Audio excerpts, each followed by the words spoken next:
देशाच्या राजकारणातून या क्षणाची सर्वात मोठी बातमी समोर येत आहे। पंतप्रधान नरेंद्र मोदी यांच्या केंद्रीय मंत्रिमंडळात मोठे फेरबदल होणार का? केंद्रीय मंत्री नितीन गडकरी यांच्यावर आणखीन मोठी जबाबदारी सोपवली जाणार का? महाराष्ट्रातील काही खासदारांना केंद्रीय मंत्रिपदाची संधी मिळणार का? या सर्व प्रश्नांवर दिल्लीच्या राजकीय वर्तुळात जोरदार चर्चा रंगू लागली आहे। विशेष म्हणजे शिवसेना ठाकरे गटातून बंडखोरी करून एकनाथ शिंदे यांच्या गटात गेलेल्या खासदारांना संधी मिळणार का? त्यांच्या नावाची चर्चा दिल्लीमध्ये जोरदार रंगू लागली आहे।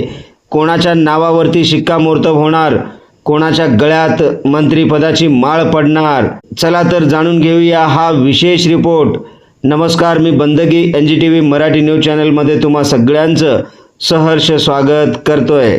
संसदेचे पावसाळी अधिवेशन येत्या 18 जुलैला सुरू होणार आहे। ते अधिवेशन सुरू होण्यापूर्वी केंद्रीय मंत्रिमंडळाचा विस्तार होण्याची शक्यता अनेक माध्यमांद्वारे व्यक्त केली जात आहे। सूत्रांच्या माहितीनुसार काही विद्यमान मंत्र्यांची जबाबदारी बदलली जाऊ शकते, तर काही नव्या चेहऱ्यांना मंत्रिमंडळात जागा मिळू शकते। मात्र याबाबत केंद्र सरकारकडून अद्याप कोणतीही अधिकृत घोषणा करण्यात आलेली नाही।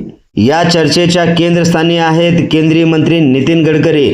राजकीय वर्तुळात अशी चर्चा आहे की पंतप्रधान नरेंद्र मोदी नितीन गडकरी यांच्यावर आणखीन महत्त्वाची जबाबदारी सोपवू शकतात। काही माध्यमांमध्ये त्यांना अधिक प्रभावी समन्वयक भूमिका किंवा अतिरिक्त खाते मिळू शकतात, अशा प्रकारच्या चर्चा चांगल्याच रंगल्या आहेत। त्याचबरोबर विशेष म्हणजे महाराष्ट्रातील काही खासदारांच्या नावाची चर्चा रंगू लागली आहे, ज्यामध्ये शिवसेना ठाकरे गटातून बंडखोरी करून एकनाथ शिंदे यांच्या शिवसेनेमध्ये दाखल झाले आहेत। त्यामध्ये विशेष म्हणून श्रीकांत शिंदे, ओमराजे निंबाळकर आणि संजय जाधव या नावांचा विशेष उल्लेख होत आहे। अनेक वृत्तवाहिन्यांमध्ये, अनेक वृत्तपत्रांमध्ये त्यांच्या नावाचा उल्लेख होताना दिसत आहे। राजकीय समीकरणे, आगामी निवडणुका आणि प्रादेशिक प्रतिनिधित्व लक्षात घेऊन महाराष्ट्राला अधिक प्रतिनिधित्व मिळू शकते, अशी चर्चा देखील आहे। उपमुख्यमंत्री एकनाथ शिंदे यांनी नुकताच दिल्ली दौरा केल्यामुळे या चर्चांना आणखीन वेग आलेला आहे। दरम्यान काही माध्यमांमध्ये राघव चड्डा यांच्या नावाचा देखील विशेष उल्लेख आहे। आपमधून बंडखोरी करत राघव चड्डा यांनी भाजपा जॉईन केली।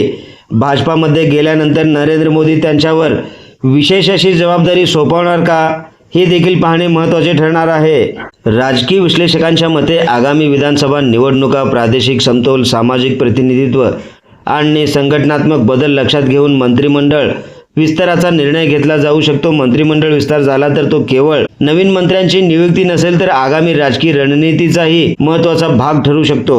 सध्या दिल्लीमध्ये होणाऱ्या राजकीय हालचालींवर संपूर्ण देशाचे लक्ष लागून राहिले आहे।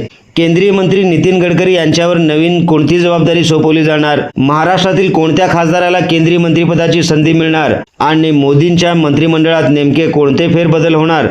या सर्व प्रश्नांची उत्तरे अधिकृत घोषणेनंतरच स्पष्ट होणार आहेत। या प्रकरणातील प्रत्येक मोठे अपडेट सर्वात आधी पाहण्यासाठी पाहत रहा महाराष्ट्राचा बुलंद आवाज NGTV Marathi news. Bureau chief Nizam Shah Sheikh सोबत बंदगी, NGTV मराठी न्यूज, सोलापूर।